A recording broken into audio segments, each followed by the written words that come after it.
Our vision is to develop worlds as games and help developers step out of the walled garden.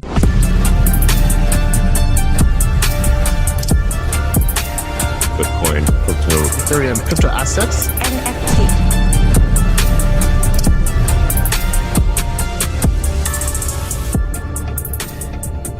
Welcome to Not Another Crypto Show. Welcome to Not Another Crypto Show. I'm not in beautiful Thailand, even though my background might say I am. I've left. I've come all, and I went to Dubai. What about that? Got back from Thailand, went to the UK, and then went to Dubai for a bit. Just got back to the UK, but I missed the beach, the sea, the sound, especially of people selling things on the street, screaming "Somebody cup, somebody mai, buy." But however, my guest today is in Bangkok. And I am super excited to introduce all of you to Chris Zhu. Chris, am I correct in your surname's pronunciation? Yeah, that's perfect. Tell us a little bit about you and what brings you to the world. Yeah, thanks for having me, Jason. So I'm right now in Bangkok, Thailand, after my trip to Singapore. So I was there for Token 2049, which is one of the biggest crypto conferences across the world. Allegedly, there's only 4,000 attendees for the conference, but for the satellite events, I would say there are probably more than 20,000 people, Wow. and overlapped with the F1 weekend, so the Grand Prix, which is essentially the biggest event in Southeast Asia for the past couple of months. So our company essentially works on infrastructure projects for mobile crypto development. So think about crypto applications that utilizes crypto as a form of payment. We make the backend work for all of those apps. And till this day, really, crypto adoption hasn't really taken off when it comes to mobile applications. We've been using our phones for 6 to 8 hours on average a day. Really, the daily application for crypto has only been the gaming side of things, but mostly on the web page, web application development, stuff like that. So we are really pushing forward the effort to help developers get a easier route into crypto development and making applications come true when it comes to utilizing those as its backend. So I'm assuming you didn't just fall into this space. What was the rabbit hole that took you from what you were previously doing to what you're doing now? Yeah, of course. So fun fact, I was actually a part of TikTok's mother company called ByteDance. I was a part of their strategy investment team for a while, looking at consumer products, education products, you name it. So we did a lot of merger and acquisition. Our team led essentially the merger of what became TikTok after was called Musical.ly very early on. So I left that job to join a SaaS product internally, which served around 5 million daily active users, which is a very large scale team that was a combination of collaborative documents, video conferencing, as well as knowledge platforms. So you have something like Zoom plus Microsoft Teams plus Google Docs. You have it all together, and we were making that, and that was when I discovered the interesting phenomenon of NFTs, as well as what became to be known as AIGC, so artificial intelligence generated content, which essentially utilizes different algorithms to really come up with content and generate them in a way that allows users to give prompts or commands so that the computer answers you, essentially, right? So I joined a very early startup that was backed by Y Combinator, invested by Makers Fund, as well as Galaxy Interactive. And there I spun off my own company called Mirror World, which is what I'm working on right now. And I fell into the rabbit hole about a little over a year ago, really learning about how the publishing model of NFTs worked, how the backend infrastructure for blockchains really utilizes the consensus mechanism, but what are the limitations of the technology at the current state. Took us a couple months to learn that, but we were successful in launching our first collection and really making multiple games that utilize one set of digital assets as its backend. So that was the journey that we took on for the past year. So I have a few questions. I'm going to unpack that because you put so much information, so much very valuable information into such a chunky piece. Yeah. And I'm sure you've done this a lot. So the first is, you're in a company which is growing. I mean, ByteDance was massive. Musically was gigantic. Obviously, now we see it as TikTok. But you're in that, and I'm assuming you're doing well. So let's do it chunk for chunk. What made you go, actually, I'm going to leave this and go do a startup, let alone, apply for YC or get backed by a VC or go and look for money? Yeah. So that's a very interesting question, because I think it resonates with a lot of people that are currently in those large companies as well. Correct. That's what I'm thinking. Exactly. Whether it be in the Western sphere where you have something like Meta, Coinbase, a little bit smaller on the scale, but really in that large tech startup IPO stage as well. Or you have something like ByteDance, which hosts around 140,000 people, I believe, across the world. So even though TikTok itself is a software company or software product, there are a lot of different subsidiaries under that mother corporation pumping out different content across different ecosystems of applications.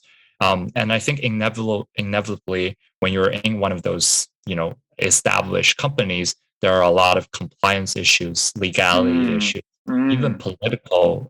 When you think about it, when you think about the Western society's conflict with the Eastern culture, to a certain degree, the companies actually get dragged into it. So every decision you make on a product level actually gets reflected when it comes to data privacy, when it comes to storage and political, sales efforts.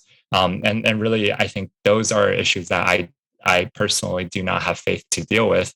And during the time that I was there, it actually grew and grew to a point where I think it became more of a burden than good publicity across the world.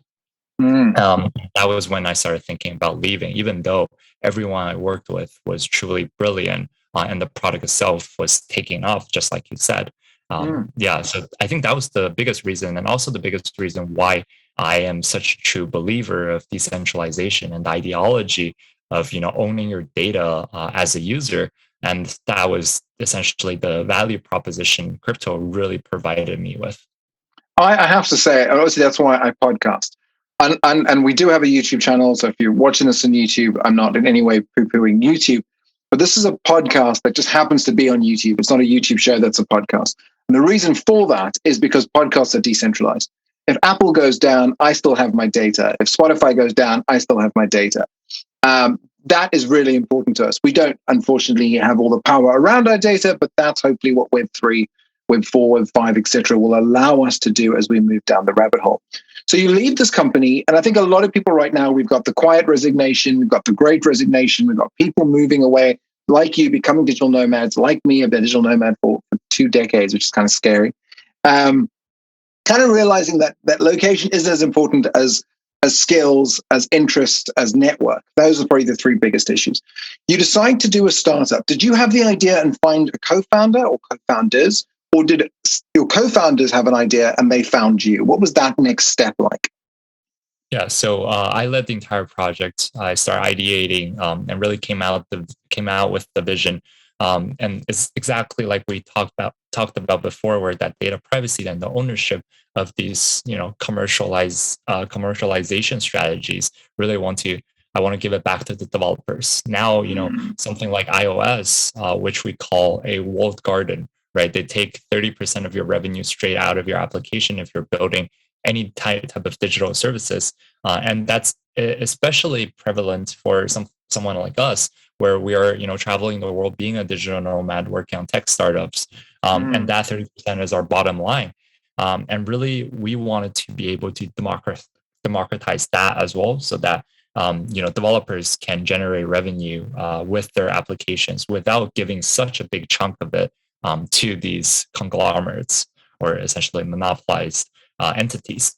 And our vision has to be develop worlds as games in a way to give that back the power to the developers, where they can use our toolkits and develop ecosystem of products across the world. So during that process, I recruited my CTO, who is also a global citizen. He was a consecutive startup founder in Beijing, but he's from Uganda originally.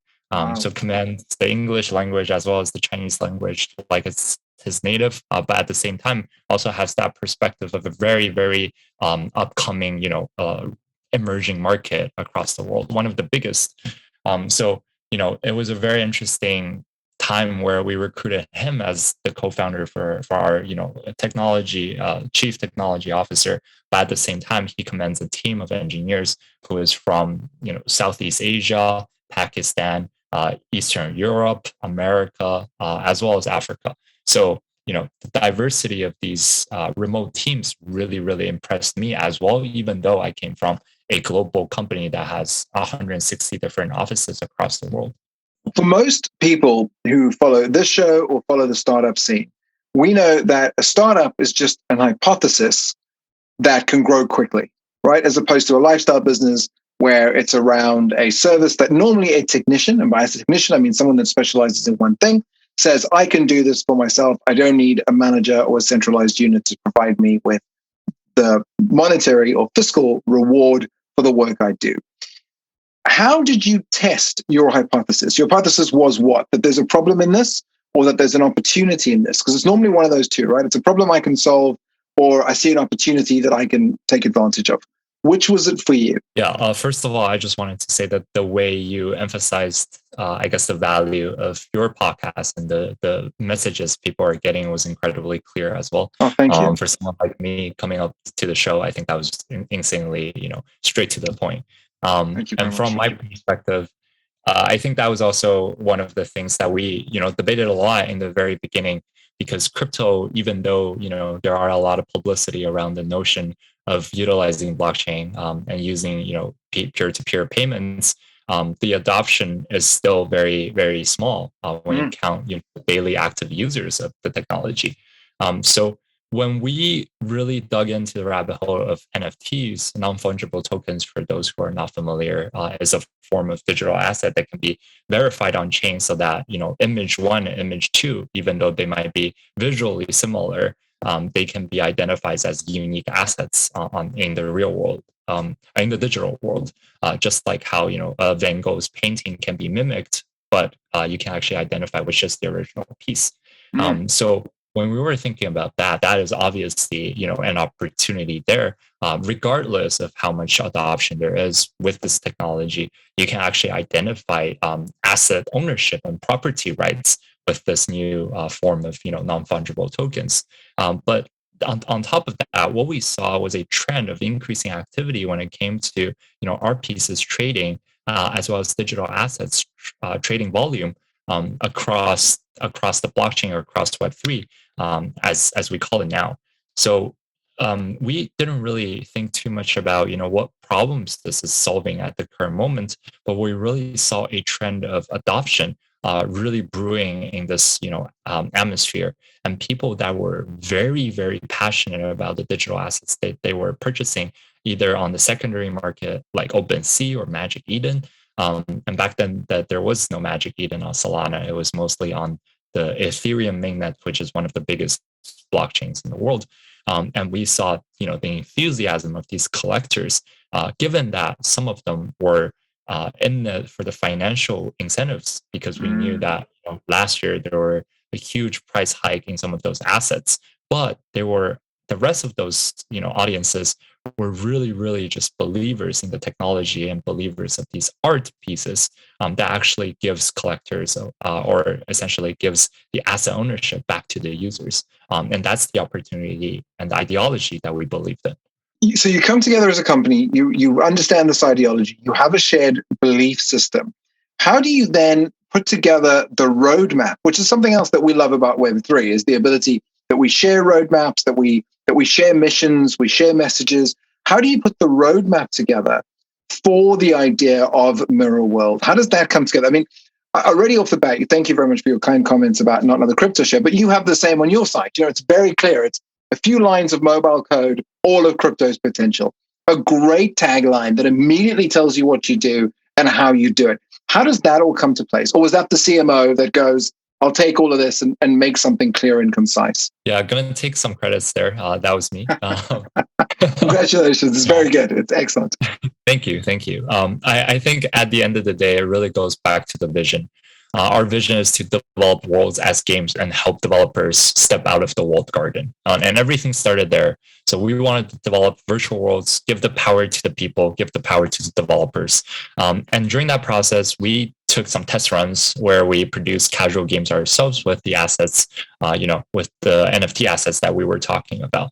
But during that process, we also realized that how little support there was for the developers when it comes to infrastructure support, when it comes to software development, onboarding and login, payment rails. All of these issues were not solved like when we are making the same applications on iOS or Google Play. You have those SDKs done with these large conglomerates already.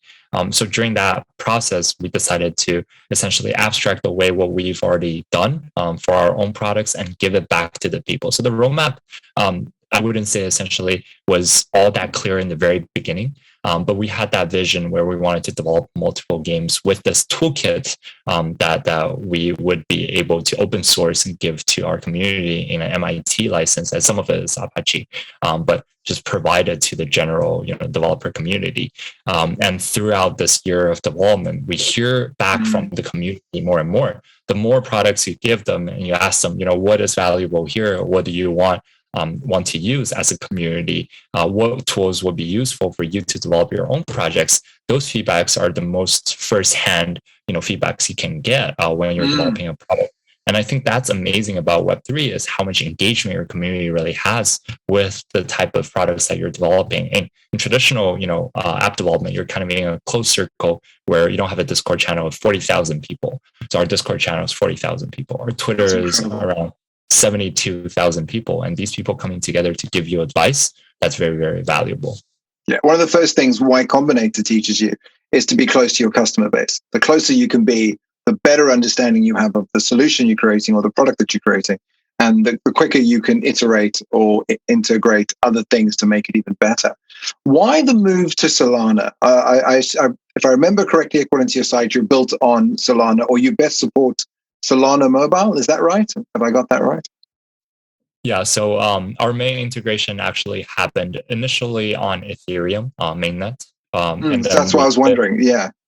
Exactly. And our asset was originally a part of, OpenSea's Ethereum collection. And during, I guess, the search for the right type of public chain support, we're looking at multiple chains simultaneously, and we're evaluating their strengths and weaknesses. And coming from a more, user experience focused world where we were very, very detailed focused when it comes to apps, user interface, and interactions and stuff like that. ByteDance, we really wanted to focus on something that the users would have no problem accessing, whether it be the underlying wallets or the chain itself with high throughput. We looked around and there were only very limited options when it comes to really, really high value user experiences. And Solana had a very good focus on the developer experience as well as the end user experience. And I think you can see that from how much of Ethereum's NFT volume actually moved to Solana in the past couple months. I think the market share is around 27% of the entire NFT marketplace right now. And I think one of the biggest reasons is because when you look at something like Phantom Wallet and compare it to MetaMask, it is essentially easier to use by a couple manifolds. And that happens to be true across multiple projects when it comes to the industry that they're playing in, whether it be marketplaces like Magic Eden and OpenSea, or wallets like Phantom, as well as MetaMask. So those comparisons by aggregate actually plays a huge role in our decision making. Obviously, there are technology like barriers when it comes to these chain selections, and developing on Solana in the initial couple months was not easy at all. But after we kind of cranked that through, I think we realized that the developer community there is amazing, and we want to be there to craft our SDK to a point where vertically it serves all of the needs that you would use on a alternative L1 chain, just like Solana. And then that's when we could think about the multi-chain structure, how to support bridging to other chains, or even getting other users from other chains to Solana. And that would be the next stage of our project for sure. But right now we think that Solana satisfies most of our needs, and we love the developer community there. That's incredible. Now, Mirror World is a game matrix with AI-powered virtual beings, the Mirror, fighting along with the players in the game universe. Mirrors are fully interoperable across all play-to-earn games in our matrix, ensuring that holders can access them freely with one pass only. For those that don't know, what is a play-to-earn game? Right. Yeah. So very interesting term that I personally tend not to use too much, but I think the explanation itself is very worthy of having. Right. So play to earn was a term coined in the past year or so, essentially meaning that you can play a crypto game or a blockchain game and earn monetary rewards from these tokens, these native tokens from the game itself. And throughout that process, I think games like Axie Infinity or Step N, which is two of the biggest blockchain games across the world, gave rise to the term play to earn, or X to earn, as we say, because Step N is not necessarily a traditional game, but more so a lifestyle app which allows you to walk a long distance or run and generate returns in the native token. That is GMT for Step N's product. So in that process, I choose not to use the term play to earn because the tokenomics, which is essentially the token design of these products, are not designed to be fully sustainable. There are flaws within this play to earn mechanism where you're incentivizing mostly investors or people who are looking for monetary incentives to come to your product. And when your ecosystem consists of only those players and there's no real utility adding on to, the entertainment value of your game to other types of consumers. For example, if you're going on a Ubisoft website, right? These players are 99% of them are not playing the game to make money. They're playing the game because they like the game. So that's money inflow into the application. But if you're only playing the game to earn money, then essentially you change that dynamics or that proportion of investors to players or investors to consumers in your project, and that is very dangerous for the long sustainability of any given crypto project with a native token. Yeah, and that makes total sense. Absolutely total sense. Now, recently you also had a game partnership. Rainmaker Games and you partnered. What was that partnership for, and what is the hope that will bring? Yeah, so we actually partner with a lot of different launchpads and discovery platforms like Rainmaker Games. They act as an entrance for Web3 gamers to really learn about new projects coming out in the space. Got you. Right. So if you look at, crypto Twitter or you look at tech Twitter in general, there's a lot of noise and the noise to information ratio is relatively low, right? So these platforms, different incentive mechanisms like their own token or their NFTs to reward players who would be willing to try out their partner programs, and that allows us to essentially have a distribution channel for our user growth. Now, recently, on the subject of noise and making a lot of noise, you hosted a Twitter space.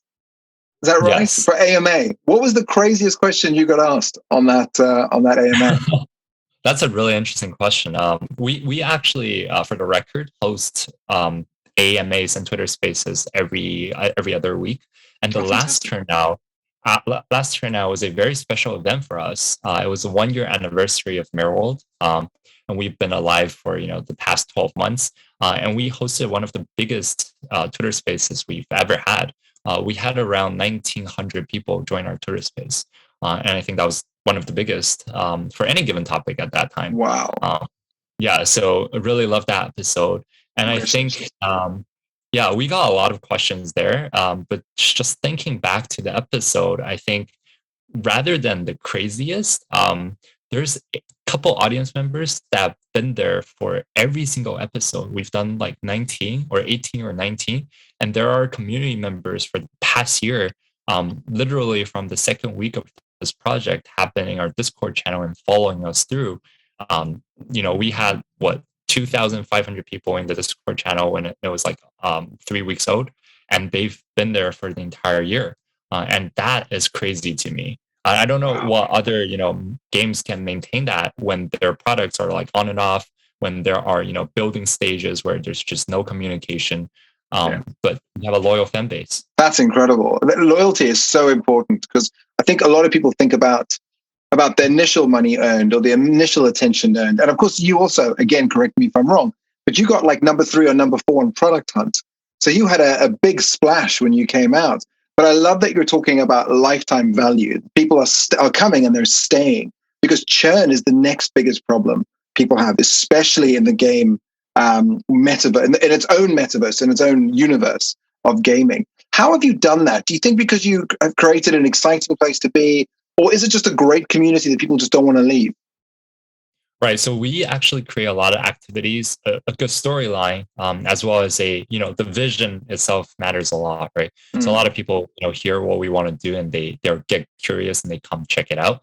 And obviously in the beginning, the products that we're delivering is not going to be the highest quality, but because we have that, community ideology where everything is aligned, where everyone can be a partner, an ambassador for this program, they really get to stick together. Something that we talk about a lot is just giving your users content is not enough. You have to give them tasks, right? You have to give them something to do to contribute to the ecosystem where they feel like they're a part of this family. And that's what we spend a lot of time building up. We have an internal system of what we call shards, mirror shards, where we essentially give these virtual currencies that have no monetary value at this current stage, but can be redeemed for different identities, different types of virtual items, as well as our in-game items in the future. And our users within this Discord channel actually start trading and actually having a virtual economy within the Discord. And throughout this year, it gets more and more mature. So there are more people activating these types of activities as well. So I really, focus on picking out the core contributors from our program, where we use something called Common Room, which allows you to track the contribution with your Twitter users, Telegram users, Discord users, and finding out who are the contributors that contribute the most to your community. And we value those people very, very much. I love that. So only 2 more questions left for you. The first is a bit of a weird one. About 7 or 8 months ago, you raised $4 million. I feel like I have to say that with a finger on my lip. $4 million in your Series Seed funding. I believe it was led by Galaxy Digital, Republic, and I think it was Alameda Research. Why those? Obviously, there's a lot of institutions right now and investment institutions with blockchain, AI, and gaming, which are your 3 pieces. Why those investors, and what was the learning you got from applying for money? Because that must be a whole different game as well. Yeah, we definitely, were very fast in the activities that we were able to, conduct when we were fundraising. And we chose those investors. Actually, they were co-leads in our last round. So each of them invested a significant amount. And we also had other follow investors like Bybit, which is one of the biggest crypto exchanges, OKEX, IVC, such and so forth. So these 3 investors actually carried a very different skill set as far as we're concerned. And they came together to form a JV partnership, joint venture partnership that were focusing on crypto gaming or crypto application as its main focus. And they happen to have 3 unique expertise that we really needed. So Republic Crypto, for example, has amazing advisory for tokenomics, so the design of the entire token flow. So we learned a lot from those partners. Obviously, now we have an internal team to figure out, how to actually land everything that we design as a flow chart of these token emissions. But they were a very, very valuable, teacher for us. And then Galaxy Interactive is one of the biggest investors when it comes to gaming investment as well as media and entertainment investments. And their exposure to the media industry itself really has a potential to help us revolutionize the mobile digital media industry, right? So if you look at all the applications, that is very, very important for us. And then the last but not least, Alameda Research or Alameda Ventures is one of the biggest market makers across the crypto industry. And what they help us with is essentially, providing value for our token in a way that makes sense for our project. So after the token flow, what is the distribution methods? What is the way that we can get our community the most value during this entire launching process? And that's something that we can take advantage of with their investment. So as initial seed investors, they were, I guess that was a pre-seed round or seed round in crypto. I never get it right. Me neither. But yeah, as our, I guess, pre-seed investors, they were extremely valuable to have. And we were able to, onboard more and more industry partners across the world when it came to, the follow investments as well. So props to that. Fantastic. On behalf of Not Another Crypto Show, Sheshe, thank you so much for being on the show. Thank you. Where can our audience find out more about you, more about the game, and get involved with what you're doing?